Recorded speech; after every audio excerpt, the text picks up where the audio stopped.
네, 서울시당 당원동지로 반갑습니다. 서울시당 위원장 김일웅입니다. 서울시당에서 올해 중점 사업으로 매달 당원 교육과 당원 집중 행동을 진행하고 있고요. 이번 달이 두 번째로 진행하고 있습니다. 그래서 오늘 미디어 공공성과 케이블 방송이라는 주제로 교육을 진행을 하게 되었고요. 지금 케이블 가구 가입자 수가 1,400만 가구에 달하고 있습니다. 그래서 케이블 방송을 설치, AS 등등을 하시는 이 비정규직 노동자들이 요새 무서운 속도로 조직화가 되고 있습니다. 이거는 그동안 그만큼 이분들의 노동 환경이 열악했기 때문에 급속도로 좀 조직화가 되고 있는 측면이 있고요. 동시에 케이블 방송은 사실 우리와도 상당히 밀접한, 대부분 집에서 케이블 방송을 시청하고 있는데, 거의 공공의 영역과 마찬가지인 이 케이블 방송, 지역 케이블 방송은 과연 미디어 공공성과 어떠한 관련이 있는지 오늘 이야기 나눠보고요. 앞으로 케이블 방송 비정규직 노동자들의 투쟁에 적극적으로 연대하는 그런 계기가 되었으면 좋겠습니다. 감사합니다. 다행히 연구소도에서 가까워서요. 불러주셔서 감사하고 또 어렵고 좀 귀찮은 주제고 사실 이게 산업 얘기라서 근데 그럼에도 불구하고 좀 빼놓을 수 없는 문제이기도 하고 그래서 그렇게 해도 될까요? 한 시간 정도 짧게 좀 말씀을 드리고 얘기 좀 나누는 거죠. 네. 아마도 제가 뭐 따로 판서를 하거나 그러지 못해서 그냥 말로만 진행을 할 것 같은데요. 이거는 자료로 올라가죠. 평소에 가지고 있는 생각 중에 하나가 발제문 앞에다가 무서운 얘기를 썼는데 미시에서 패티시 미디어 연구소라는 데 있다 보니까 그런 생각을 좀 많이 하니까 사람들이 뭔가 좀 오해를 하는 게 간단한 얘기인데요. 미디어라고 하는 게 사람과 사람 사이의 커뮤니케이션을 매개해주는 일종의 수단일 뿐인데 거꾸로 생각하는 경우가 많다는 거죠. 이게 없으면 우리가 커뮤니케이션을 못하는 게 아닌가. 그러니까 근데 이러한 방식이라고 하는 게 그런 것 같아요. 우리는 자 미디어가 우리를 어떻게 즐겁게 해주지? 라는 질문을 던지지 말고 그렇지 미디어는 뭐 때문에 우리한테 그런 걸 보여줄까? 그런 서비스를 제공할까라는 문제를 좀 바꿔보자는 거죠. 왜 얘네들은 우리한테 와서 맨날 가입하라고 난리를 치고 요즘에 또 IPTV니 뭐니 그러면서 제가 좀 섣부른 짐작일지 모르겠는데 운만 좋으면 나중에 LG에서요. LG U 플러스 TV 가입을 하면 LG 스마트 TV 싸게 해주겠다고 그렇게 생각했어요. 왜 자꾸만 가입자들, 시청자들한테 매달릴까라는 문제를 또 추가를 한다면 얘기가 달라지지 않을까. 그래서 제가 생각하는 거는 뭐 여러 가지가 있는데요. 가장 중요한 미디어 물실성이라고 하는 것 중에 하나가 첫 번째가 노동의 문제인데 그런 말을 생각했습니다. 미디어는 자기 자신을 제외한 세상의 모든 것을 다 보여주는 것 같아요. 일례로 MBC 얼마 전에 저기 사장님이 안녕하세요 MBC를 들어보면 MBC가 그날일을 치고 사장님의 이름이 전국 방방곡곡에 떠다니는데 MBC 뉴스데스크는 한 번도 사장 뉴스 안 보냈습니다. KBS도 마찬가지였고요. 그러니까 이상하게 미디어들은 세상의 모든 거를 그렇게 다 보내주고 이번에 고용지표가 얼마 올라갈 것 같다, 실업률이 얼마다라고 얘기하면서도 자기네가 몇 명을 뽑는지, 자기네가 뭐 PD가 몇 명인지 얘기 절대 안 하거든요. 그러면서 미디어라고 하는 것이 가리고 있는 미디어 노동의 문제. 이건 케이블도 마찬가지입니다. 저희가 최근에 이슈가 된 케이블 협력업체들, 설비, AS, 영업하시는 기사님들에 대한 이야기를 들은 것도 가장 최근이고요. 도대체 이게 어떻게 막 우리한테 다가오는지 전혀 몰랐던. 그래서 우리는 미디어 그러면, 특히 텔레비전 그러면 그냥 TV에 나오는 그겨울 바람이 분다, 송혜교 얼굴이 크게 나오네. 유희성이 역시 멋있어. 이거만 생각하는 거죠. 정작 그걸 만들기 위해서 얼마나 많은 노동과 관계들이 들어가는지 생각을 안 한다는 것이 하나고요.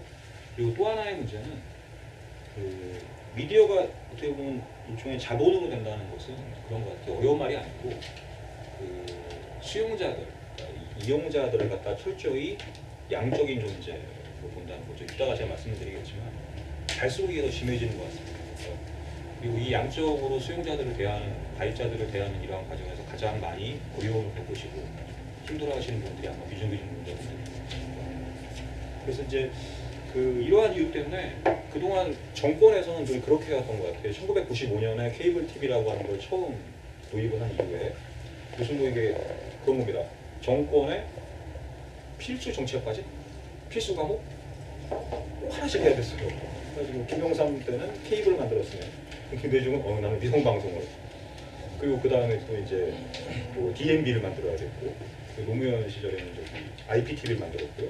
그래서 이렇게 쫙 뉴미디어로 점점 첨단을 달려오다가 지난번 MB 때 갑자기 종합편성 채널이라고 하는 올드미디어가 출연을 하는 무슨 상황이 벌어졌는데, 어쨌든 이러한 미디어가 출연할 때마다 늘 나왔던 얘기가 일자리 창출이었어요. 도대체 이게 들어온다고 해서 어떻게 되는지는 모르겠는데 맨날 일자리가 늘어난대요.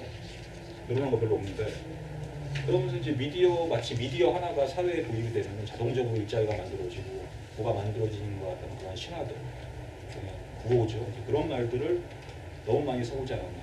그래서 그런 의미에서 우리가, 저도 요즘에 좀 그런 고민을 해봤는데, 미디어와 공동체 운동 이런 거 얘기하는 오해를 한 것 같아요. 저도 좀 반성을 많이 하는데, 그걸 잠깐 써놨지만은 미디어가 존재해서 지역 공동체가 만들어지는 게 아니라 사실은 지역 공동체가 있어야 그래서 미디어가 나오지 않습니까? 근데 우리는 미디어 공동체 그러면 미디어를 중심으로 공동체가 뭐 있으면 미디어 교육과 제작, 정작 거기에 무엇이 담길지에 대한 부분은 또 철저한 공동체의 문제인데 그렇게 생각하지 않았다는 거죠.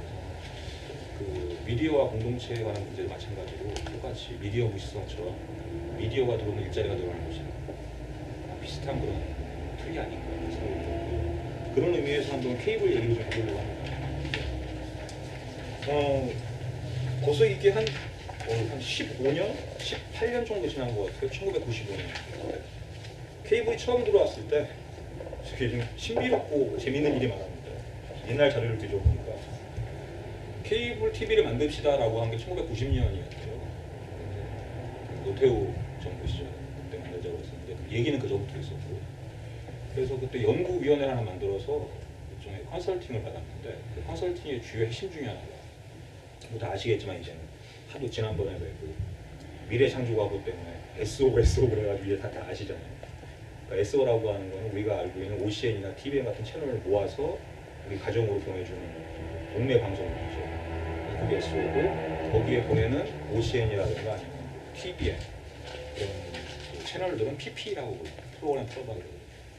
그래서 당시에는 그렇게 생각했어요. 그러니까 이 PP라고 하는 것이 정말로 마치 당시에는 방송국이 3개밖에 없었기 때문에 4개였구나. KBS, MBC, EBS, 그다음에 SBS 4개였는데, 그래서 그때 케이블 PP를 만든다는 것은 모든 사람들이 방송사 4개와 같은 지상파와 같은 방송사가 또 생겨나는구나라고 착각을 했던 거죠. 그래서 그 당시에 대한민국에 있는 모든 대기업들은 다 PP로 들어갔습니다. 뭐 현대부터 시작해서 엄청나게 들어갔고요. 그리고 그때 26개의 방송국을 만들었는데, 이 방송국들의 평균 고용 인력이 제 기억이 맞다면 한 200명 정도, 200명 전원이 정규직이었어요. 생각하고 똑같이 보는 거죠.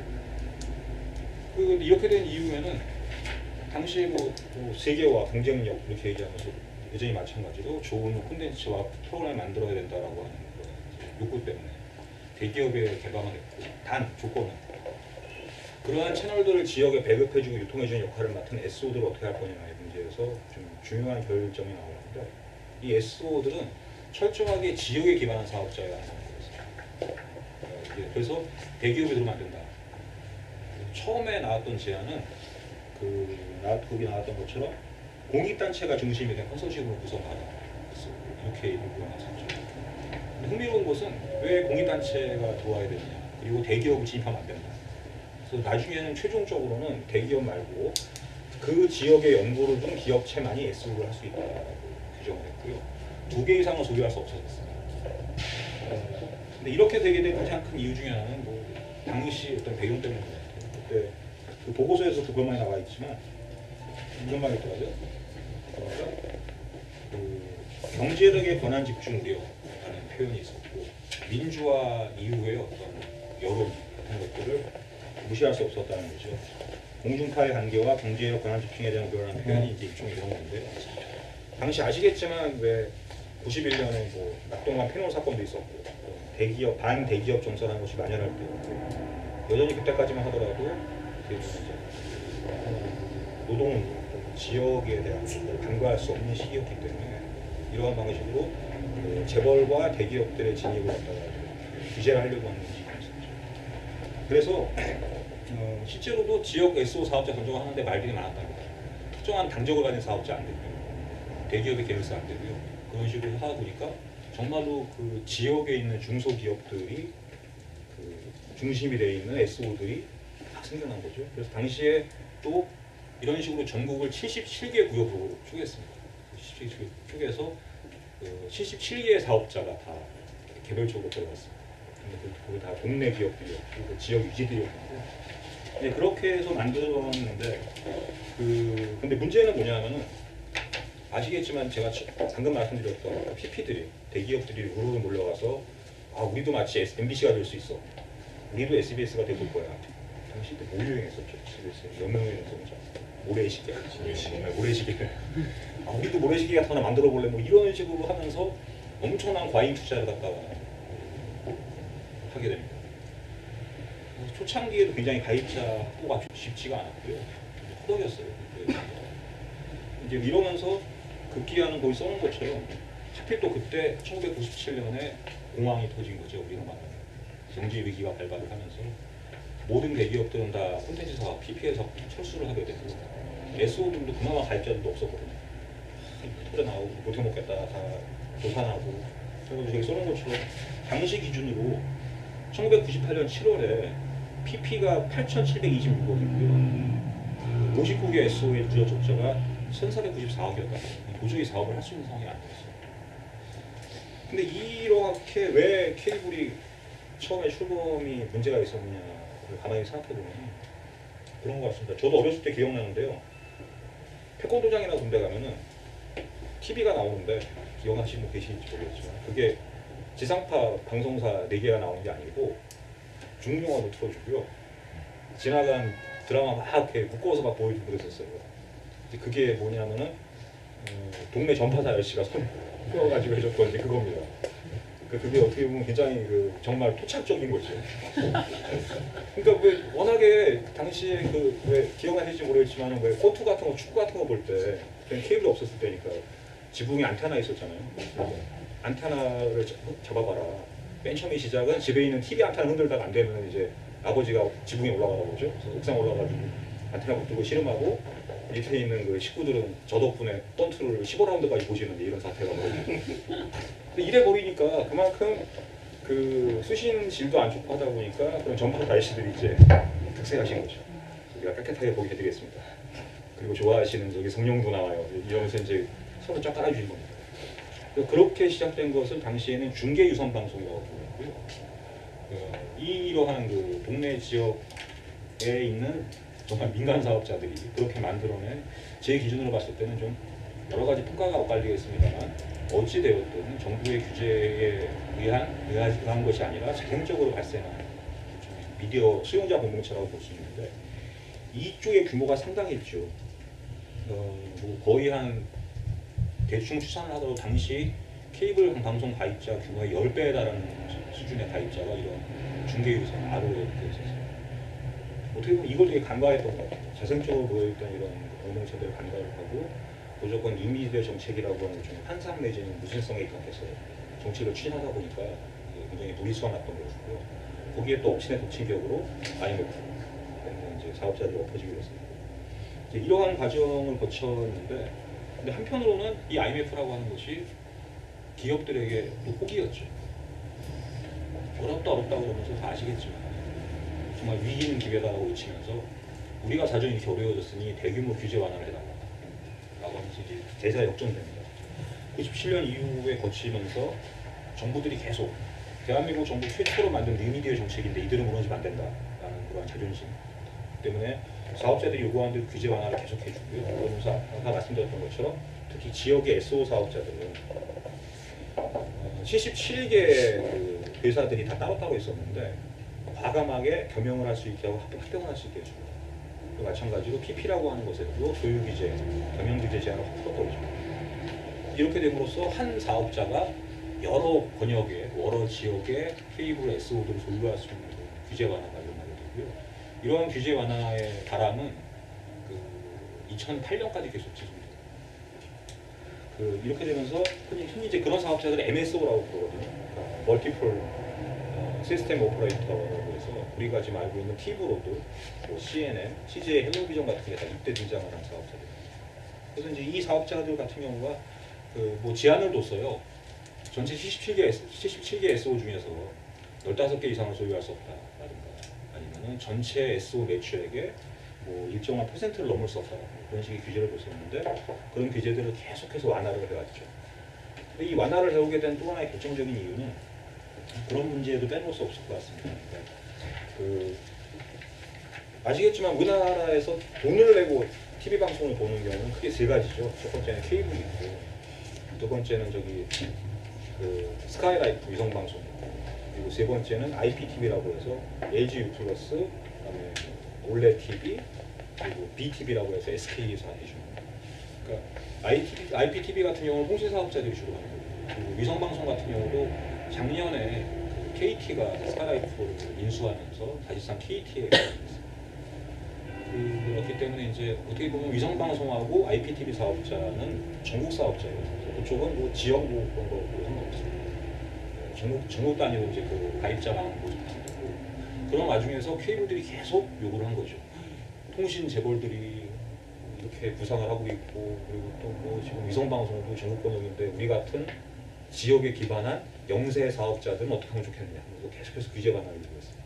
그래서 정부는 뭐 그러면 이쪽 거 풀어주고 저쪽 거 풀어주는 이런 식으로 서로 왔다 갔다 하게 하면서 규제 완화를 전폭적으로 해왔고요. 그래서 그 결과 4페이지에 보시는 것처럼 지금 이렇게 됐습니다. 4페이지 표 1에 보시면요. 그 말씀드렸던 복수 사업자라고 할 수 있는 MSO 사업자들이 이렇게 됐어요. 티브로드가 전국에 22개 군역을 가지고 있고 CJ가 19개, 그리고 CNM이 18개, 현대 HCN, CNB 뭐 이런 순입니다. 그래서 총 그 94개 그 회사들 중에서 76개가 MSO 소속이고요. 그 독립 SO라고 할 수 있는 아까 말씀드렸던 애초에 그 지역에 기반을 뒀던 사업자들, 남은 사업자들은 18개밖에 되지 않습니다. 그래서 거기 보시면은 뭐 여기가 서울시당이니까 서울 지역만 보겠습니다. 다른 지역에 계신 분들 죄송합니다. 그 티브로드가 서울에 7개 권역을 가지고 있고요. CJ가 서울에 2개, 그리고 CNM이 가장 큰 사업자들 18개, 13개를 가지고 있습니다. 그리고 현대 HCN이 2개, CNB가 2개 정도 가지고 있습니다. 이렇게 되면서 어떻게 보면은 전체 케이블 방송 시장의 85% 이상을 이 MSO라는 사업자가 거의 독점을 하고 있죠. 그리고 수도권 같은 경우에는 독점치 지출이 훨씬 더 높은 상황입니다. 이런 부분들이 일종의 규제 완화를 통해 가지고 계속해서 이렇게 막 흘러온 일이었다면 한 가지 주목할 게 그 부분 같습니다. 표 2를 보시면요. 2010년부터 시작해서 2012년 8월까지 가입자들을 적어봤어요. 케이블, 그 위성방송이라고 써놓은 것이 이제 SO 사업자들인데 케이블에 가입한 가구 수가 점점 조금씩 줄어들었습니다. 그래서 지금은 약 한 146 정도. 위성방송 가입자가 한 350만 정도? 잘못 들었네요. 케이블이 1,480만 정도. 그리고 위성방송이 350만. IPTV가 580만인데 지금 현재 IPTV의 점유율이 훨씬 더 올라갔고요. 이런 식으로 서로가 이제 일종의 그 전국에 흩어져 있는 모든 가입자들을 나눠먹게 하고 있는 거죠. 이런 식으로. 여기도 불구하고 역사와 전통을 자랑하는 지역 영세 사업자인 케이블은 가장 많은 규모의 1,400만의 가입자를 가지고 있는 거고 그 나머지들을 갖다가 이렇게 위성방송과 그 IPTV가 가지고 있는데 이런 식의 방송 유형의 구분이 아니라 단일 사업자로 보면은 KT가요. KT 스카이라이프 가입자, 그리고 올레 TV 가입자 포함해가지고 약 730만 가구를 소유하고 있어요. 그러니까 이게 지금은 글쎄 한 2,400만 정도의 가구가 유료 방송에 가입해 있는 가구인데 저는 업계에서는 2,400만을 거의 맥시멈으로 더 이상 늘어나지 않을 거예요. 지금 그 예전과 같이 안테나 꽂아가지고 직접 수신하시는 분들의 수가 전국 가시청 가구의 한 5%밖에 되지 않습니다. 거의 전 국민이 다 유료 방송을 보고 있다고 보시면 이미 다 이 시장은 이미 끝이 났다는 거 더 이상 어떻게 할 수가 없어요. 제가 한 애를 열 낳아가지고서 10가구 만들어주지 않는 이상 절대 이런 일은 없을 겁니다. 인구수가 폭발적으로 증가하지 않는 이상은 이 시장은 그대로 있는 거죠. 그래서 어느 순간 이제 모든 사업자들은 이제 끝이다. 더 이상 이 시장의 한계를 어떻게 벗어날 것인가를 다 고민하기 시작했는데 이때 혜성처럼 나타난 구세주가 바로 디지털이었습니다. 이미 IPTV가 시작을 했지만 디지털 방송은 아시겠지만 저도 몇 년 전까지 아날로그 케이블을 봤거든요. 이 아날로그 케이블은 그냥 60몇 개 꽂아주는 거 계속 그냥 보는 거죠. 그 TV 보는 거 이외에 아무것도 못 하는데 결혼하고서 디지털 TV라는 운명의 혜택을 처음 봤습니다. 보니까 뭐 BOD도 있죠. 뭐 홈쇼핑도 바로 거기서 구매할 수 있죠. 그러니까 디지털 방송이 도입되면서 유료 방송 사업자들은 기존에 그냥 월 5,000원, 10,000원 받던 그 정액제 사업자가 아니라 다양한 방식으로 부가 수익을 낼 수 있는 디지털 뉴미디어 사업자로 변모를 하게 됩니다. 그러니까 이 와중에서 그런 게 제일 컸던 것 같아요. 이번에 보시면 그 말도 나왔지만 이런 식으로 이제 그 MSO들이 권역이 넓어지고 더 많은 가입자를 확보할수록 우리한테는 더 많은 혜택이 돌아옵니다. 더 많은 이익이 창출된다는 그러한 이유 때문에 어처구니 없는 일들이 많이 벌어지게 되는데 5페이지에 몇 가지 사례를 써놨습니다. 제가 예를 들면 동대문에 있다고 치면 동대문에는 키보르드 가마 사업자일 거예요. 이 사업자들이 동대문만 가지고 있는 게 아니잖아요. 다른 데서 뭐 서대문도 있고 많습니다. 그러니까 이쪽은 그 지역 가입자들을 언제부턴가 정말로 돈과 숫자로 환산하기 시작한 거죠. 이 사람들의 뭐 그 지역의 특수성, 여기는 대학이 많다, 여기는 뭐 노년층이 많다 이런 것들을 보는 것이 아니라 철저하게 자기네 번역에 있는 그 시청자들이 우리한테 얼마만큼의 수익을 가져다 주느냐의 수익률로 계산하기 시작했는데요.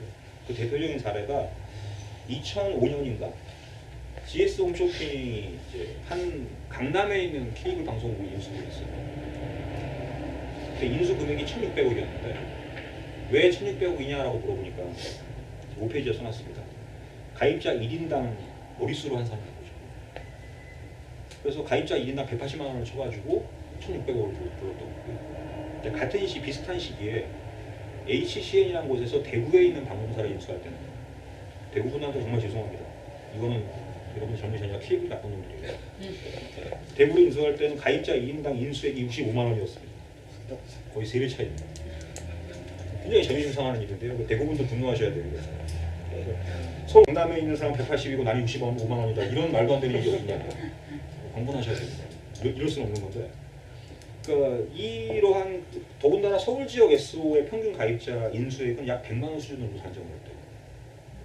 이게 MSO라는 식으로 인수합병을 하게 되면서 계속해서 우리를 얼마나 인수할 거냐의 기준은 가입자의 머릿수와 이 사람들이 정확히 말씀드리면 홈쇼핑을 얼마나 많이 수출합니다.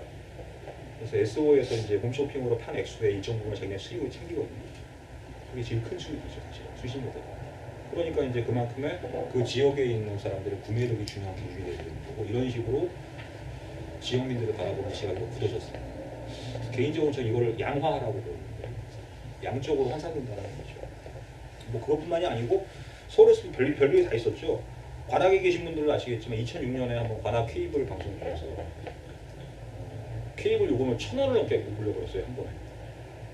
어떻게 이런 일이 채널 수는 그대로고 달라지는 것도 없는데. 그래서 그때 한번 또 이게 이럴 수는 없는 거다라고 한번 외치셨는데 그 외침이 관악에서 끝난 게 아니라 뭐 안양, 안산, 부산, 진해까지 내려가는 그런 일이 벌어졌었습니다. 이런 것처럼 그 케이블 사업자들의 어떤 그 확장이나 성장이라고 하는 건 상당 부분 이렇게 수용자들의 가입자들의 양화랑 붙여서 하는 거고.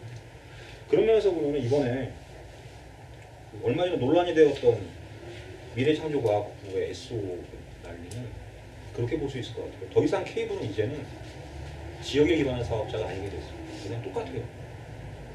디지털 케이블 보시면 아시겠지만 BOD 볼 수 있고 홈쇼핑하고 뭐하고 무슨 뭐 요즘에는 뭐 앱 구매하라고 선전도 하던데 실제로 하는 행태나 여러 가지 서비스 면에 있어서는 IPTV나 위성방송 다를 게 없습니다. 그러니까 이러다 보니까 자기들 스스로도 이미 우리는 전국 사업자로서 성장하고 싶은 욕망이 있는 거죠. 근데 그러면서 여전히 자기 분리할 때는 여전히 우리는 영세 분소 사업자다라고 주장해요. 우리는 350만밖에 안 돼. 근데 KT는 760만이잖아. 이건 대기업한테 우리는 질 수 없고 이런 식이에요. 그러니까 어쨌든 이런 식으로 하게 되면서 그럼에도 불구하고 여전히 케이블은 1,400만 가구를 가지고 있는 최대 사업자들 중에 하나고요. 그리고 더 중요한 거는 그 중에 1,000만이 아직 아날로그화 있잖아요. 이게 무서웠던 건데 왜 미래창조과학부가 계속해서 SO를 갖다가 두들겨 짚고 있냐면 방송 제약이 아니었죠. 방송 제약이 다 아시는 것처럼 이미 다 끝났는데 뭘 또 장악을 합니까? 중요했던 거는 KT나 LG, SKT와 같은 대기업들이 자기네 사업 영역을 넓히기 위해서는 SO도 동일한 부서로 들어와야 한다는 거예요. CNN 같은 경우가 아마 이제 그동안 몇 년 동안 계속 매각 얘기가 있었죠. 수도권 최대 사업자이기도 했고 방금 들어줬던 것처럼 평균 1인당 100만 원입니다. 굉장히 큰 규모의 사업자들이에요. 그러면 아직도 더군다나 그 중에는 디지털로 환원되지 않는 1000만이나 되는 사람들이 많이 있어요. 재벌 입장에서는 엄청나게 큰 시장이죠. 이 시장들로 자유롭게 우리가 인수합병할 수 있게 해달라고 하는 것이 제일 큰 요구고요. 그러한 요구 때문에 SO가 미래창조과학부의 소관으로 들어와야 한다. 합의제라는 복잡한 과정을 거쳐가지고 이런 인수합병의 규제를 갖다가 강화하는 것은 옳지 못하다. 그런 요구가 제일 컸었던 것 같습니다. 그래서 그런 의미로 본다면 그나마 근근히 지속해오던 케이블의 지역성, 형식적이긴 했습니다. 그런 것들이 이런 ICT 바람을 타면서 어떻게 이렇게 그나마 있던 것도 없어질 것인가. 누군가 그런 식 얘기 하더라고요. 자꾸 지역 얘기 많이 하는데 부산 분들한테 또 죄송합니다. 그 KTX가 생기면서 부산 분들이 굉장히 좋아졌대요. 아침에 서울대병원을 갈 수 있다. 되게 중요한 문제 같습니다. KTX가 편하긴 했는데 그렇게 되면서 일종의 서울 집중화가 더 많이 벌어졌다는 생각이 드는 거죠. 그래서 지역에 있는 의료원들은 뭐 다 힘들어지게 되고 도리어 기차 타고 반나절이면 갔다 올 수 있는 거예요. 그런 식의 서울 집중화가 이루어진다는 것은 미디어 생태계도 마찬가지라고 생각해요. 이번에 작년에 이명박 정부가 통신사업자들의 요구에 의해서 꾸준히 추진해왔던 기가코리아라는 사업이 있습니다. 이게 그거죠. 지금 2015년까지 대한민국에 있는 모든 인터넷망을 5G의 수준을 올리겠다는 거예요. 5의 수준을 올려서 그걸 통해 가지고 원격 의료, 스마트 교육, 원격 스포츠, 그림을 보니까 스크린 골프장에 나오던데 어쨌든 이런 그런 것들을 원격으로 다 해가지고 하겠다. 굉장히 중요한 문제였어요. 여전히 문제가 되고 있는 의료법인의 영리화, 그 문제가 이미 벌써 지금 LG나 삼성밖에 더불어서 온라인 화상 진료라 그런 서비스 확대가 되고 있는 상황에서 그러한 미디어의 전국화라고 하는 것은 지역 사업이라든가 지역성들을 한 번에 없앨 수 있는 굉장히 중요한 전기가 될 것이다. 그런 점에서 굉장히 우려가 되는 지점이 아닐 수 없습니다. 여기까지가 이제 어떻게 보면 지역성이 어떻게 어찌하여 케이블이 고대 사업자가 된가 이렇게 좀 구체적으로 들어가서 원래 케이블은 지역을 위해서 무엇을 했어야 하는가 문제를 좀 봐야 될 것 같아요. 케이블 사업자 SO 같은 경우는 좀 회사마다 다르긴 합니다만 지속적으로 심사를 받아야 됩니다. 얘들은 이제 그 일종의 방송사 방통위에서 허가를 해줘야 됩니다. 바뀌었죠. 미래창조과학부가 허가를 하고 거기에 대한 동의를 방통위가 이상한 구조로 바뀌었거든요. 어쨌든 그 심사 기준에서 가장 중요한 심사 평가 기준이 거기 써놓은 것처럼요. 그 일종의 지역성 책무입니다. 지역에 대한 기여가 거의 한 개당 점수의 20% 정도를 차지합니다. 굉장히 큰 비중이죠. 그래서 그 비중 중에서 판단하는 것 중에 제일 중요한 기준이 지역 채널이에요. 아마 지금 가입해 계시는 케이블 채널을 돌려보시면 4번, 1번 정도의 지역 채널이 나올 겁니다. 아마 잘 안 보시죠? 돌리시다가 실수로 이렇게 버튼을 막 오래 누르시다가 딱 걸리면 저게 뭐냐라고 보시는 그런 채널인데 그게 지역 채널입니다. 저도 잘 안 봅니다. 근데 이 지역 채널 관련해 가지고 굉장히 중요한 지역성의 책무를 부여를 했어요. 방송법상에 반드시 지역 채널을 운영하도록 해야 된다는 규정이 있었고, 그리고 표 3에 보시는 것처럼 그 지역 채널에 실어야 하는 프로그램 종류가 이렇게 있습니다. 시청자 자체 제작 프로그램 반드시 실어야 하고요. 그리고 지역 생활 정보라고 해서 여기는 예를 들면 제가 동대문에 있으면 그 동대문 지역에 있는 그 지역 보도를 반드시 해야 되고요. 그리고 또 하나는 광역 보도라고 해서 이거는 이제 광역이라고 하는 동대문 이렇게 되는 거죠. 서울 동북부 지역 그래가지고 중남, 동대문, 성북 이런 식으로 이렇게 좀 넓혀가지고 같이 할 수 있는 그런 광역 보도들. 그리고 또 세 번째는 주민생활 정보라고 해서요. 지역민의 편의를 위한 생활 정보 이런 프로그램이 들어가야 되고, 그리고 지자체 시책 홍보를 할 수가 있고요. 자사의 방송 프로그램 안내할 수 있습니다. 그리고 또 하나, 요거는 많이 사람들이 보지 않았는데 지역사회 발전 및 주민 편의를 위해서 방송통신위원회 또는 그 지자체의 장이 필요하다고 인정하는 방송 프로그램 편성을 해야 됩니다. 법상으로 이렇게 돼 있고 이제 기타 프로그램들도 편성할 수가 있는 건데 그 문제는 어쨌든 이런 식으로 지금도 편성을 하고 있습니다. 준수를 해서 이 기준에 맞춰가지고 시청자 제작 프로그램, 뭐 퍼블릭 액세스를 틀고요. 그리고 뭐 지역 생활 정보도 하고 뭐 하고 있는데 거기 6페이지 하단에 제가 써놓은 것처럼 주민 생활 정보가 제일 많고 그 자기네 해당 구역, 뭐 광역보도 뭐 이런 식으로 보도가 일부 들어가 있고요. 그리고 뭐 지자체 시책도 홍보하기도 하고 합니다만 솔직히 말씀드리면 별로 볼 게 없죠. 그러니까 볼 게 없는 이유가 이따 말씀드리겠지만 제작하는 프로 콘텐츠의 횟수가 분량이 굉장히 적습니다. 적기 때문에 이제 뭐 그렇게 된 이유를 또 말씀드리겠지만 더구나 그 7페이지에 보시는 것처럼 좀 복잡한 표를 몇 개 그려놓았어요. 이거는 시민단체나 제가 한 게 아니고요. 방송통신위원회에서 실제로 자기네들이 내부에서 평가한 평가 점수입니다. 각 지역의 SO들이 얼마만큼이나 지역성 구현 프로그램 편성했는가의 점수를 한번 보시면요. 배점이 40점이에요. 굉장히 높습니다. 심사할 때.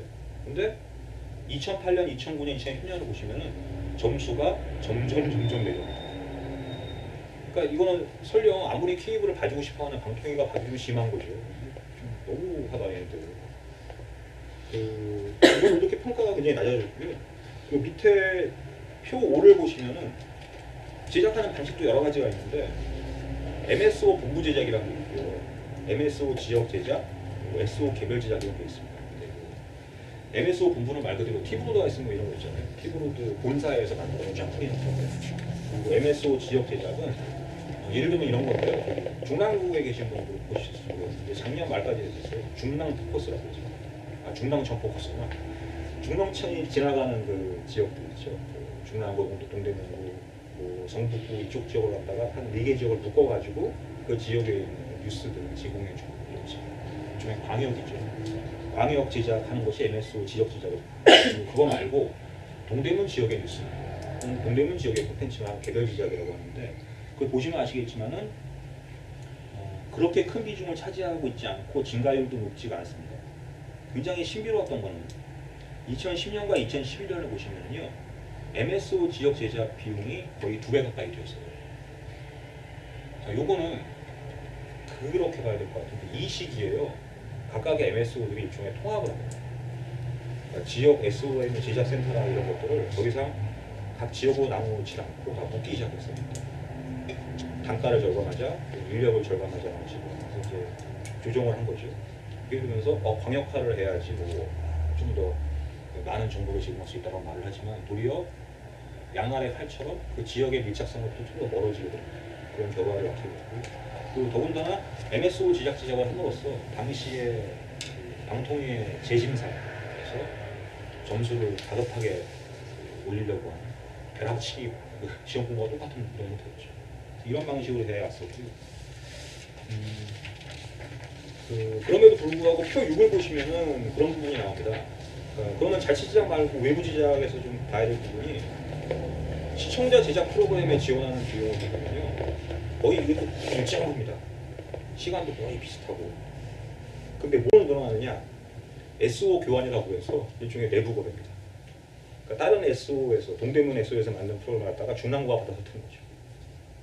서대문에서 만든 걸 갖다가 강남에서 틀 수 있고 주로 이런 것들은 뭐냐면 맛집이라든가 탐방, 인물 탐구기 이런 것들을 주로 교환을 하는 그런 시스템인데 이러한 SO 교환 거래량이 굉장히 많이 늘어났어요. 그러니까 어떻게 보면은 나름대로 여기에서 예를 들면 지금 서울시 지역에 가장 많은 번역을 가지고 있는 CNM이 운영하고 있는 이런 미디어 본부가 미디어 원이라는 회사입니다. 저기 가양동에 제작센터가 있고 거기 계신 분들 거기 가면 다 그 기자분도 계시고 다 보고 계세요. 이제 일종의 통합을 한 거죠. 자회사처럼 빼놓게 되는 건데 그런 식으로 이렇게 내부의 구조 조정을 하게 되면서 그 SO들의 자체 콘텐츠 제작 능력 그리고 지역에 밀착되어 있는 지역성에 기반한 콘텐츠와는 점점 멀어지게 되는 상황이 지금 벌어지고 있는 거예요. 그리고 결정적으로 우리가 그걸 왜 안 볼까? 라는 문제 다시 들어가 보면 저도 가끔씩 실수로 봅니다. 그래서 이제 경미 아주머니가 나오세요. 경미 아주머니 나오셔가지고 노래 같이 노래 교실을 하십니다. 3시간 있다가 틀었어요. 계속 하고 계세요. 그런 것도 있고 저기 뭐 지역 주민 노래자랑 그런 게 있습니다. 그러니까 지금 지자체 사는 것 중에서는 그 어르신들 노래 교실 그런 거 많이 하잖아요. 그걸 생방송으로 편성을 해요. 편성해가지고 주말에 한 3일 정도 간격으로 해서 매일 생방송으로 합니다. 그래서 그걸 다 묶어가지고 주말에 한 번에 다 틀어요. 3시간. 그럼 그것도 실수로 8시에 그 노래자랑 하는 거 봤는데 3시간 전에 틀어도 또 하고 있는 거예요. 그러니까 이게 왜 이런 일이 벌어졌냐면 거기 한번 제가 브로그로 그 발제문에 맨 뒤에 붙였어요. 보시면 제가 사례로요. 키보드의 서울 지역 편성표를 한번 가져왔는데 맨 뒤에 있습니다. 제가 한번 좀 거기 보시면은 아주 물론 이제 콘텐츠 제작 역량이 그만큼 떨어지기 때문에 문제가 있기도 하겠지만 일본 보시면은 12시에 하는 현미의 즐거운 노래 세상 이게 문제예요. 동료 선생님께 정말 죄송합니다만 이게 이제 똑같은 콘텐츠가 일주일 내내 같은 시간대에 계속 방송이 돼요. 물론 어쩔 수 없다는 이유도 있겠지만 그만큼 이제 콘텐츠가 부족한 거죠. 그리고 이렇게 방송된 콘텐츠를 묶어서 주말에는 꾸준히 이제 재방송을 합니다. 이렇게 하다 보니까 이거는 글쎄요, 그러니까 정말 소수의 시청자들만 볼 수밖에 없고 시청자들이 봐야 될 이름들이 별로 없습니다. 그나마 지역 뉴스라고 하는 것도 길어야 10분, 짧게 제작된 것들이고요. 그래서 좀 충격까지는 아닌데 다시 8페이지로 돌아가 보시면 흔히 본방하고 순환 편성이라고 아시겠지만 다시 하니까 본방사수 그 본방입니다. 그리고 이제 재방도 있고 3방도 있고 4방도 있고 많이 하는데 순환 편성이라고 하는데 지역 케이블, 서울 지역 케이블을 제가 한번 계산을 해보니까 서울 지역 케이블 SO들의 지역 채널의 본방 비율이 10%? 많으면 19%, 적으면 5%밖에 안 됩니다. 이게 1년 단위니까요. 그러니까 뭐 하루에 이르면 하루에 24시간이라고 하게 되면 그 중에 비율이 한 1시간 정도, 2시간 정도만 가까스로 이제 본방송이 나오게 되고 나머지는 다 재방송이 나오는 거죠. 이게 봐도 유인이 없는 거죠. 이게 내가 본 것도 보고 계속 저분은 노래 잘하고 계시고 좋은 노래 가르쳐 주시는데 이거 뭐란 얘기인가 이런 식의 회의가 되기 시작하고 이런 문제가 벌어지게 되는 거죠. 그런 문제에서 이런 식으로 지역 채널조차도 이런 지역성들이 점점 쇠퇴를 하고 있다는 거예요. 또 하나 중요한 문제는 그런 생각이 들었어요. 아니 뭐 다 좋은데요. 이렇게 해서 결국에는 이제 지역성도 버리게 되고 우리는 잘 모르겠다. 우리는 전국 사업자다. 디지털 시장에 우리도 좀 성장하게 해달라. 다 알겠는데 실제로 지역 SO들이 지역민들과 가장 현장에서 밀접하게 만날 수 있는 유일한 창구는 아시겠지만 이사했을 때 설치하러 오시는 기사분들하고 그분들을 질문을 했죠. CNM이든 TV로든 그분들이 오셔가지고 요즘에 50대 기사님들 많이 들고 오세요. 예를 들어서 뭐 상품이 많지 않습니까? TV만 보는 게 아니고 인터넷, 그다음에 초고속 인터넷, 그다음에 전화, 저기 또 뭐 방송, 한 4개 정도 결합 상품 신청하시면 이렇게 들고 오세요. 얘기를 다 해주시죠. 이거 어떻게 쓰시는 거고, 어떻게 하시는 거고. 그래서 아마 그 트리플? 전화, 인터넷, TV 다 지금 설치하는데 1시간 정도밖에 안 걸려요. 그러면 1시간 동안 뭐 하겠습니까? 뭐 얘기를 하든 뭐를 하든 이러시다 보니까 거의 좀 정말 안 좋은 경우는 이사하실 때 가셔가지고서 이삿짐 다시 빨리 나가주시고 설치하고 오시는 이런 일도 벌어집니다. 어떻게 보면 지역민들과 가장 현장에서 가장 만나는 분들이시죠. 근데 원래 이분들이 아시겠지만 다 정기적으로 다 SO에 계셨던 분들이었어요. 제가 말씀드렸던 것처럼 이런 식의 방역화 그리고 MSO의 인수합병이 일어나면서 도주 중에 일어나서 위주로 다 협력업체의 몫으로 돌려버렸습니다. 그러면서 이제 이쪽에다가 어떻게 보면 성과도 또는 상대평가 평가제도를 도입하게 되면서 이분들은 도리어 그 지역민들에 대한 서비스보다 어떻게 하면 이제 우리 회사가 우리 업체가 저쪽과 계속 계약을 연장할 수 있을까에 대한 몰두하게 되는 이런 상황이 벌어지게 되는 거고요. 그래서 개인적으로 그렇게 생각합니다. 그러니까 이 문제는 단순히 어떤 과도급 불공정 거래 문제가 아니라 노동권의 문제와 더불어서 지역민들과 커뮤니케이션을 가장 먼저 밀접하게 수행할 수 있는 분들에 대한 SO 스스로의 단절이죠. 그러다 보니까 무슨 일이 벌어지냐면 CNM이든 티브로드든 지역사업 꽤 많이 합니다. 자, 우리가 이렇게 알고 있는 장학사업, 교보교환권을 나눠드리고 장학금, 교과를 만들어드리고 교과 합창대회를 합시다 이런 거 많이 합니다. 근데 이렇게 하는 것들은 어떻게 보면 단발성이죠. 형식적이고 매년 김장을 담가주시는데 저희 집은 한 번도 안 오셨어요. 저희 집은 담가주시지.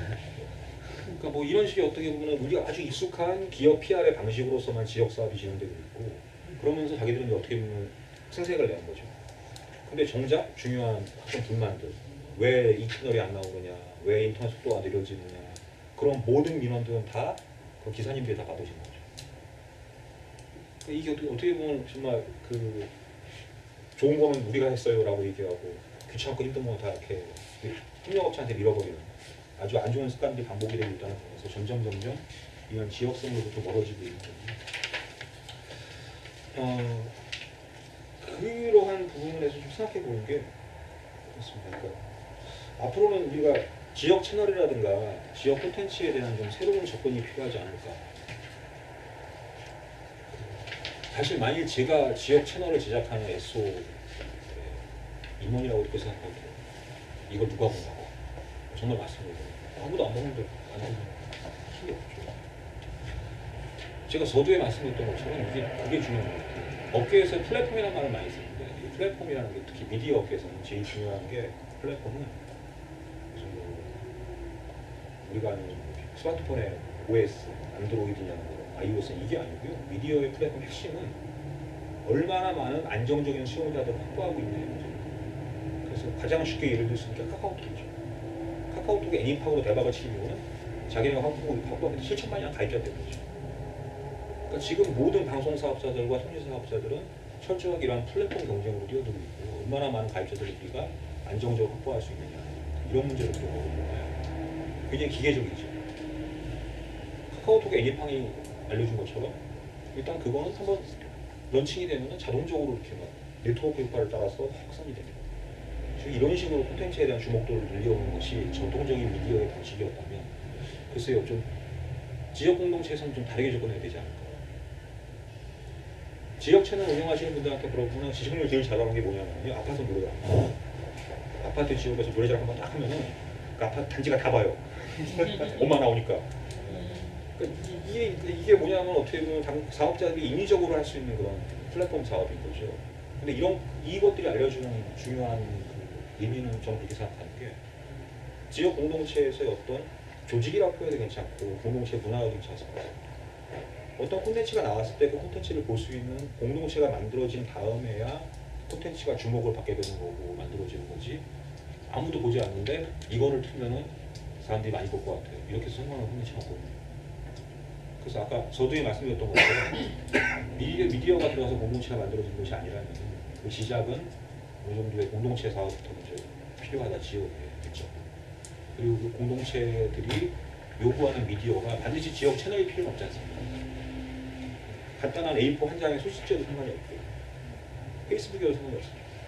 그렇게 되면 진화하는 것이지 뭐 지역 채널을 통해 가지고 새로운 커뮤니티를 만들어보겠다는 생각은 좀 앞뒤가 바뀐 게 아닌가 그런 생각이 좀 들었습니다. 그리고 또 하나의 부분들은 그렇게 생각해 봤는데요. 현재 MSO 사업자들이 전국에 5개가 있습니다. 5개가 있고 18개 정도의 독립 SO들이 있죠. 다 합쳐봤자 23개 정도죠. 그러면 제 개인적인 생각으로 보면 이 23개 사업자들이 시청자위원회를 구성할 수 있었으면 좋겠어요. 물론 이게 다 구마다 하기 힘드니까 아까 말씀드렸던 것처럼 서울 동북부지역, 동북부지역, 중부지역, 중부지역 이런 식으로 시청자위원회를 구성할 수 있도록 해서 이렇게 시청자위원회에게 방송법상으로 일정 정도의 권한이 위임돼야 되는 것이 아닌가. 말 많지 않습니까? 늘 그런 말씀 하세요. 왜 우리 동네에는 밤마다 야한 영화들이 이렇게 막 나오는 것이냐. 정말 불만 많으시죠. 왜 우리 집 애가 과외를 못하니까 EBS라도 봐야 되는데 EBS 채널 안 나옵니다. 불만 많으세요. 채널 편성의 전권을 지역 MSO가 쥐고 있습니다. 문제가 된다면 최소한 시청자위원회가 우리 지역에 반드시 필요한 채널들 몇 개만 추천을 해야 돼요. 그렇게 추천함으로써 그 채널들은 반드시 포함이 돼야 돼요. 실제로 이러한 식의 아이디어는 초창기에 SO들이 처음 만들었을 때 어떤 분이 제안을 하셨어요.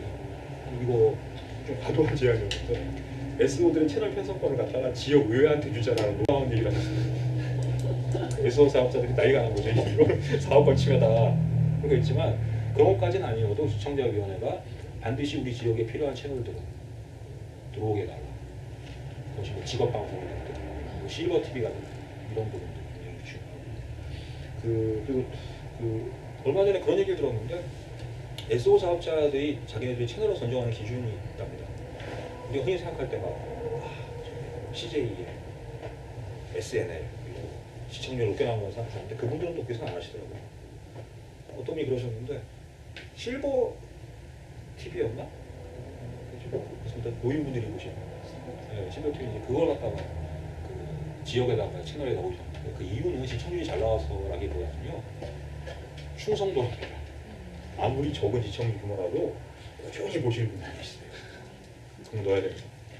저는 굉장히 중요한 이 의미라고 보는 것이 시청자 지역 시청률을 만들어서 그 채널을 추천할 때는 시청률이 아니라 그 채널들의 굉장히 충성도가 높은 일종의 공동체가 있다고 한다면 요구할 수 있는 거죠. 그것이 지역 케이블의 책무이기도 하고. 그래서 공동체 사업이 많이 잘 된다면 공동체가 요구할 수 있는 그런 채널들을 그런 경로를 통해서 요구해서 그 채널을 런칭하는 방법. 그리고 최근에 RTV가 그렇지 않습니까? RTV 쪽에서 이제 뉴스타파를 콘텐츠로 편성하고 있다고 한다면 그런 부분들에 대한 것들을 채널로 넣어달라고 요구할 수 있는 시청자위원회. 그리고 마찬가지로 그러한 편성과 평가에 직접 참여할 수 있는 시청자위원회의 그런 자격들을 숫자가 많지는 않을 것 같아요. 그러니까 광역화시키고 지금 있는 그 독립에서 포함하는 충분히 가능한 방법이라고 생각이 있고 그런 부분들이 있고 또 하나는 어차피 망가진 공공성이 더 어떤 거냐 이 문제보다 그런 생각이 들었어요. 그러니까 포기라고 할 수도 있겠는데 어쨌든 지금 재벌 기업들은 SO들을 원하죠. 1000만이나 되는 아날로그 시장을 갖다가 놔둘 수 없기 때문에 분명히 그런 규제를 풀어달라. 그리고 실제로 있는 지금 SO 사업자들도 팔고 싶어요. 더 이상 이러고 못 살겠어. 그럴 수도 있고요. 여러 가지 경우의 수가 있겠습니다만 그때 요구할 수 있는 것은 설령 대기업한테 넘어간다 하더라도 지금 케이블이 가지고 있는 그러니까 규제 완화해주는 대가로요. 케이블이 지금 법적으로 지켜야 하는 지역성의 의무들을 더 강력하게 요구해야 되는 거죠. 시청자위원회 만들고 이러한 부분들, 지역 채널 편성에서 법적으로 규율을 정하고 이런 것들을 승낙을 하면은 규제를 완화해 줄 수 있겠다라는 식의 일종의 비리입니다. 그러니까 이런 방식으로 지금이야말로 어떻게 보면 이렇게 ICT, 뭐 창조경제 얘기하면서 미디어 생태계 전반이 재편되려고 하는 이 시기에 지역성에 대한 요구를 한 번 더 할 수 있을 것이 아닌가. 그래서 이제 그런 생각을 좀 해봤습니다. 지역성이 많이 약화됐다고 하지만 비록 최근에 뭐 서울시에서 약간 좀 반주도적이고 어색하긴 합니다만 공동체 하고 있습니다. 그런 부분들 그래서 작년 12월 달에 발효된 협동조합법 때문에 도처에서 협동조합을 만들자. 이해경 혼나는데 연구소도 협동조합을 만들까라는 얘기를 했다가 그런 부분인데 어쨌든 그런 일종의 그동안 좀 이렇게 억눌려왔거나 잠재되어 왔던 공동체 내지는 어떤 그런 모임들의 요구들이 조금씩 나오고 있는 것 같아요. 이런 요구들을 갖다가 어떻게 우리가 좀 받아서 지금까지 죽어있던 케이블 공공성에 대한 부분을 끌어올릴 수 있을 것인가에 이제 좀 지금부터 좀 고민해봐야 되지 않을까 그런 생각이었습니다. 제가 너무 얘기를 많이 했죠.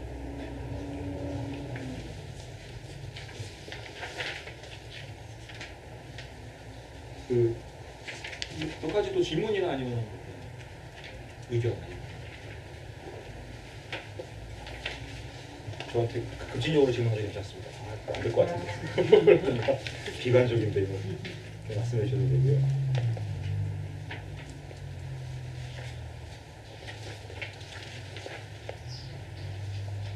예. 핸드폰은요. 예. 핸드폰에서 지금 SK나 KT가 90%인가 이상 사실 못하게 규제하잖아요. 근데 MSN과도 그런 안전장치가 있나요? 지금 현재 MSO 같은 경우는 문제가 그거였어요. MSO는 전체 SO 번역이 10개인데요. 가입자입니다. 전체 SO 가입자가 1,400만이죠. 1,400만 가입자 중에서 3분의 1을 넘으면 안 된다. CJ 헬로비전이 가장 많은 가입자가 있다고 그러면 CJ 헬로비전이 자기네가 확보한 가입자의 수가 1,400의 3분의 1이니까 얼마입니까? 계산 450이죠. 넘으면 안 되죠. 넘으면 안 되는데 지금 CJ가 이미 너무 넘었어요. 그러니까 쉽게 말하면 딱 턱걸이를 하고 있거든요. 넘으면 어떤 제재를? 그때는 이제 사후제재이기 때문에 더 이상 가입자를 받을 수가 없는 그런 식의 그 제한이 걸리게 됩니다. 그래서 그것 때문에 지금 계속 규제 완화를 요구하고 있습니다. 그 규제 완화를 요구하는 이유 중에 하나는 CJ 헬로비전이 그러한 딱 한계에 달하기도 하고 또 하나는 이제 그 사업자들끼리 인수합병할 때 걸린 돈이죠. CNN 같은 경우는 지금 서울 지역에 한 열 몇 개를 가지고 있는데 그걸 갖다가 잘라서 서로 가져가려고 해서 문제가 됩니다.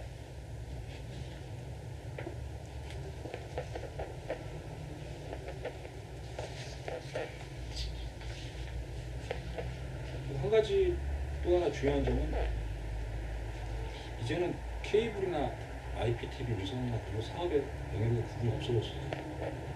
똑같이 심지어 CJ 헬로비전은 모바일 사업도 합니다. 휴대전화 통신 사업자들과 같이 하죠. 헬로 모바일 그러면서 이제 통신사는 안녕이라고 하고 나오는데 그러니까 지금은 그리고 뭐 거기다가 그 흔히 말하는 요즘에 N스크린이라고 부르는 티빙이라는 앱이 있죠. 그 인터넷 상에서 케이블 채널들을 그대로 볼 수 있는 콘텐츠 푹도 있고 이런 것도 그러니까 이제는 뭐 사실은 흥미로운 게 티빙이든 푹이든 인터넷 상에서 아이디로 가입자를 받는 거잖아요. 여기는 제한이 없습니다. 신천지입니다. 그리고 이제 티빙을 따라오면은 CJ가 그래서 이제 그런 거죠. 저희 집이 지금 CNN을 보고 있는데 제가 티빙을 가입을 해요 인터넷으로. 그러면은 안방에서는 이제 CNN 케이블이 나와도 저는 집에서 인터넷으로 티빙으로 CJ 거 보고 있는 거죠. 이게 어떻게 보면 디지털 시장의 가장 큰 매력입니다. 그러니까 이미 포화가 되어버린 시장에서 수가 없으니까 이런 인터넷 엔스크린 사업으로 넘어오게 되면서 더 많은 그래가지고 지금 KT 같은 경우가 작년에 새로운 사업체를 출범시키면서 가장 많이 신경을 쓰는 게 그 올레 TV 나오라고요. TV가 똑같은 스마트폰에서도 볼 수 있고 인터넷상에서 볼 수 있는 채널 플랫폼이죠.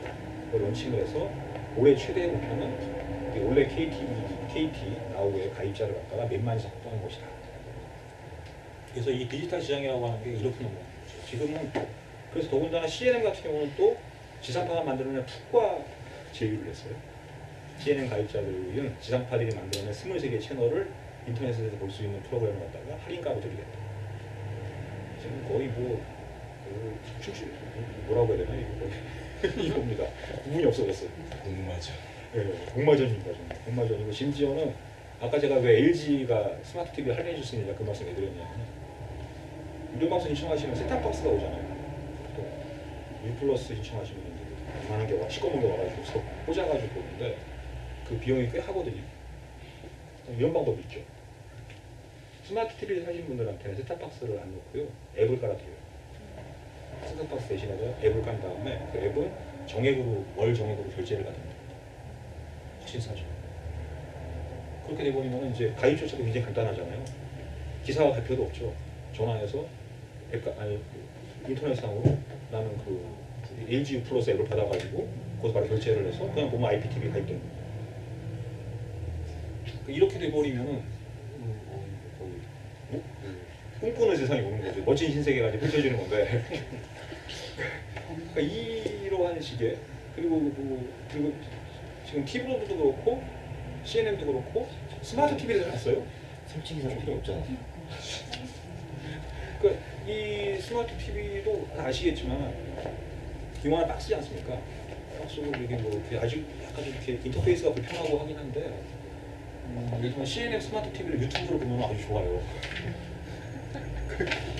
이제는 뭐 정말 구분이 전혀 없어지는 거죠 이게. 그러니까 이런 상황이다 보니까 그래서 미래창조과학부가 꿈꾸는 멋진 인생이 바로 이런 겁니다. 아니 이제 이런 식의 모두가 다 같이 이제 아우라지고 이런 세상 이런 걸 원하는 거고요. 이렇게 됐을 때 과연 우리가 지금 얘기하고 있는 그 지역성이라고 하는 것은 어떻게 될까요? 되게 중요한 위기입니다. 그래서 아까도 말씀드렸지만 이런 식으로 스마트 TV 들어오고 하면 되겠거든요. 원격 의료 결정타 같습니다. 지역에 있는 의료원들, 지역에 어떻게 보면 오랫동안 의원을 하신 분들, 이번에 뭐 원격 의료가 서울대 원장이 나와 병원 누가 과장님이 나와 하신 데도 상황이 달라지는 거죠. 갈수록 미디어 선택의 부분에서는 그 부분도 중요한 것 같아요. 케이블이냐, IPTV냐, 위성이냐에 대한 부분이 점점 사라지는 시점입니다. 지금 예. 그 6페이지에 보면은 지역 채널 제작 편성 의무가 있잖아요. 예. 그 여기 무조건 이제 의무사항으로 이걸 만들어야 되는데 예. 얼만큼 만들고 뭐 이런 건 있는 거예요. 예. 그게 없어요. 그냥 만들면 되는 거예요. 이게 편성 비율이라고 보통 하잖아요. 얼마만큼 이걸 갖다가 넣을 거야. 그게 없어요. 5분짜리 방송 만들어서 내보내는 상관이 없는 거죠. 실제로 프로그램 제목 5분 반도 되었어요. 그 고민을 좀 많이 좀 될 것 같아요. 이게 근데 실제로 제작하신 분 만나보면은 이분들 스스로가 굉장히 되게 좀 좁으시잖아요. 활동 환경이 좁으시고 취재하시는 경우도 적고 콘텐츠를 만들려고 하면 적은 인력을 만들 수도 없고 좀 필연적으로 그 지역에 있는 공동체나 지역민들이 같이 결합을 안 하면은 이건 좀 이대로 갈 수밖에 없다는 생각이 들어요. 그래서 어떻게 보면 도리어 지금 지역 채널은 그런 식으로 쓰이고 있어요. 아까 말씀드렸던 것처럼 장학, 기금, 뭐 김장 당국이, 예를 들면 뭐 저기 CJ 헬로비전 같은 경우에 다문화 가는 캠페인을 하고 있는데 그 회사가 지역 사업이라고 하는 그 캠페인을 갖다가 콘텐츠를 만들어서 지역 채널에 방송하고 겉으로 보면 평가받을 때 좋지요. 지역 발전의 기여하면서 보는 사람만 보는 거죠. 어떻게 보면 이렇게 일종의 공백지대인데 이러한 공백지대를 갖다가 어떻게 좀 정유라고 해야 되나? 정유가 할 수 있어요. 굉장히 불쌍한 말이에요. 지고 있는데요. 가입자 수가 이거 제한이 한 업체가 애양 업체가 400만이에요. 예. 근데 실적으로 그 500만을 받고 예. 400만 받았다 예. 이렇게 뻥을 칠 수 있잖아요. 예. 근데 그거에 대한 컨트롤은 정부 방통위에서 뭐 어떻게 하나요? 그게 어려운 문제인데요. 예. 그게 되게 중요할 것 같아요. 예. 방통위 같은 경우가 매년 받는 실태조사는 사업자들이 자기 기준입니다. 자기들이 직접 작성해서 넘겨야 되는 거고. 근데 그렇게 할 수는 있겠죠. 예를 들어서 말씀하신 것처럼 400만, 500만인데 400만으로 신고를 했습니다. 근데 가만히 보니까 IPTV나 다른 사업자들이 늘어났어요. 그러니까 이걸 받아보니까 이게 총계가 맞지가 않는 거죠. 근데 이런 경우에는 이제 일종의 그 교차 검증처럼 해가지고 통계상으로 어떤 차이들을 갖다가 찾아낼 수 있겠어요. 그런 정도. 그래서 굉장히 좀 문제가 많습니다. 저희들도 이거 연구소에서 이런 공식 보고서, 가입자 수만이 아니라 제작비, 뭐 광고 수익 이런 거 보고 있지만 솔직히 말씀드리면 못 믿겠어요. 제가 사업자여도 솔직히 안 했어요.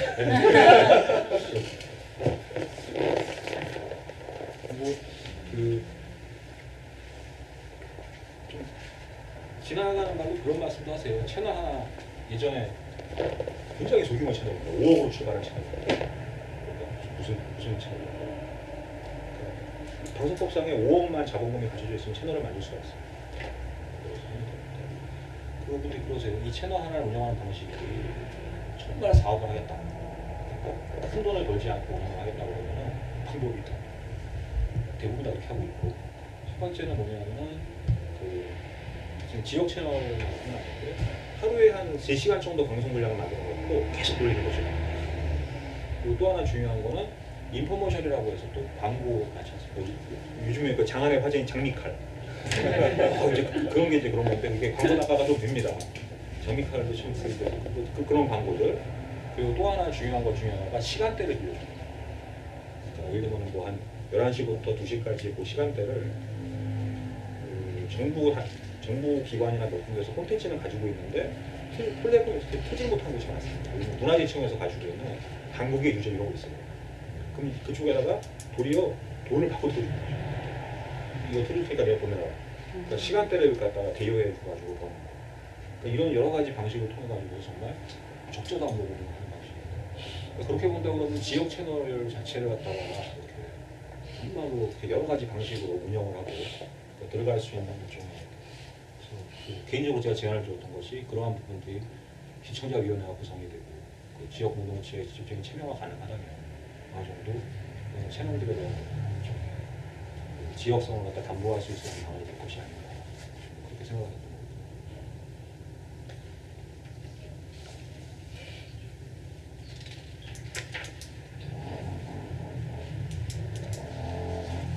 그런 부분도 한번 생각을 해봤어요. 잠깐 말씀드렸지만 지자체장이 판단에 의해서 필요하다고 하는 프로그램을 틀 수가 있다. 이게 거의 안 틀어. 그러니까 만일 마을 공동체에서 그 요구를 하는 거죠. 이번에 무슨 일이 다른 프로그램을 다 틀었으면 좋겠다. 지역 체장 입장에서는 좋아할 겁니다. 편집 배치하기 힘들어 죽겠는데 그거 틀어달라고 그러면은 웰컴이죠.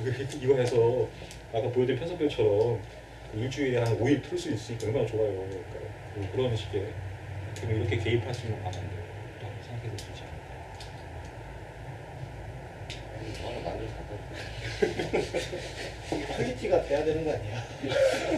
그냥 유튜브에 올리듯이 그렇게 찍어서 그럴 수가 없어요. 그러진 않고요. 이게 다른 게 실제로 CNN 같은 경우는요 지역 채널인데 자막만 나옵니다.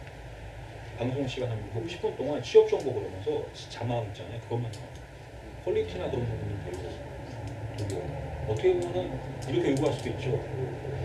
그쪽 제작센터에 가서 편집기 빌리고 뭐 빌리고 해가지고 우리가 좀 만들고 요구할 수 있어요.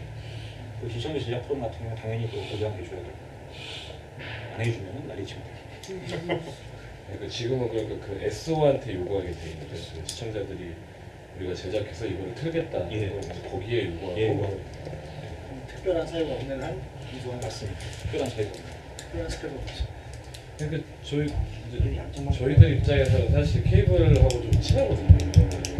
여기 보도하는 분들이 있잖아요. 기자분들. 얘기하신 대로 뉴스거리가 없기 때문에 지역에서는 이제 진보정당들이 어쨌든 그나마 뭘 하니까 되게 친하고 취재도 잘해주고 그 실어주기도 잘 실어주시고. 저는 사실 한 10년째 텔레비가 없기 때문에 안 보는데 예상외로 또 그런 거 많이 보시더라고요. 상가나 이런 데서는 지역 채널 그게 하루에 3번씩 나가니까 그 동네 텔레비에 나가면 소식을 아시고 이런 게 있어서 개입하거나 이제 이럴 여지는 되게 많이 있을 것 같더라고요. 그게 일종의 이제 개별적인 접촉이나 그런 거보다는 지금 제도화되고 공식적인 경우 같은 것들이 만들어지게 된다면 좀 더 안정적으로 이렇게 할 수 있지 않을까.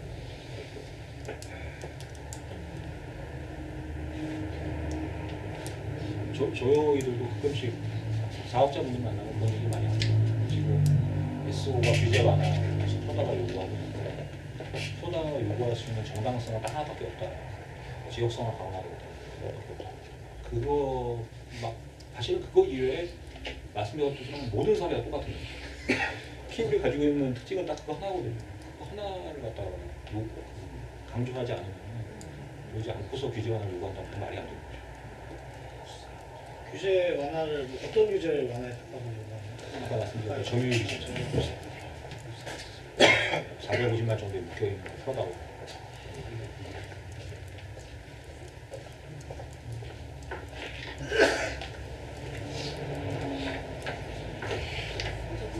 사소한 건데요.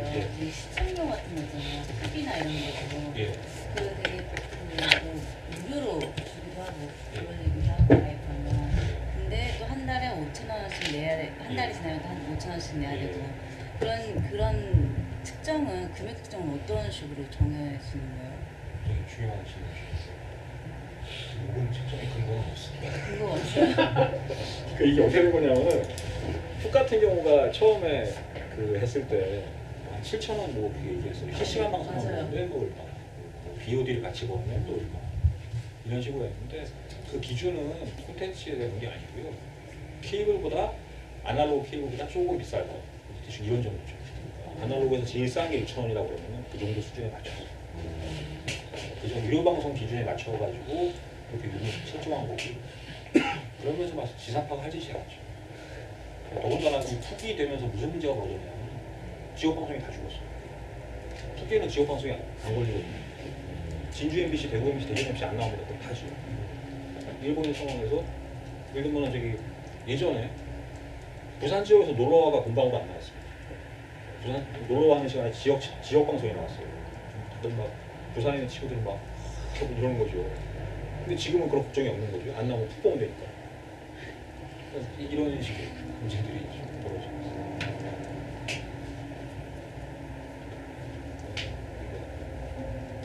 지역 프로그램 내용이나 시간에 대한 특별한 자세한 그런 거 없다고 하셨는데 그럼 패스트푸드 같은 경우에는 명문화 되어 있나요? 그게 이제 거의 무주공산인 거죠. 이 법이 만들어진 게 아마 방송법, 통합방송법이라고 하는 그 전에 케이블 규제하는 법이 따로 있었고요. 지상파를 하는 법이 따로 있었거든요. 이 두 개를 같이 묶었어요. 그런데 2000년에 만들었는데 이때 이제 그 시청자 권익이라는 의미에서 그때 만들어진 이후로 거의 손을 대지 않은 조항이에요. 그래서 이 조항 때문에 말씀하신 것처럼 이제 사실 그런 부분은 이런 거죠. 그 아까 제가 본방률이 한 15%만 나온다고 했는데 최소한 몇 프로 이상은 지켜줘야 라고 하는 거는 방송통신위원회가 규칙이라든가 고시로 지정하는 몇 프로 이상 돼야 된다. 안 해왔던 거고 더군다나 제가 보기 전에 잠깐 살펴보니까 지역 채널에 관련된 콘텐츠에 대한 규제는 미래창조가 더 가져왔어요. 이게 지금 그런 문제 때문에 근데 여전히 예술을 심사하고 평가할 때 중요한 기준은 여전히 있죠. 어떻게 보면 방송통신위원회가 압박하기 제일 좋은 방법이 이 양반이죠.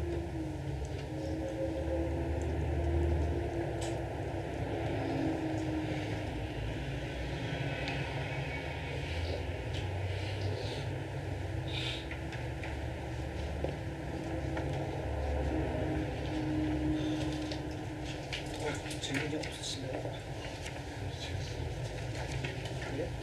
뭐 이렇게 희망을 드리고 저럴 수 있을 거라 이렇게 했어야 되는데 끝나고 나니까 갑자기 또 절망감 밀려. 이렇게 더 질문이 없으시면 지금 9시인데요. 이렇게 마무리하는 걸로 하고 개인적인 사적인 질문은 이렇게 사적으로 해주시면 될 것 같습니다. 그래서 오늘 이렇게 저도 들어보니까 참 재밌네요. 미디어 공동성과 지역 케이블 방송에 관련해서 이렇게 좀 좋은 강연을 해주신 김동원 연구팀장님께 박수를 드리겠습니다. 고맙습니다. 모두 수고하셨고요. 다음 달에도 기획하니까 그때도 오세요.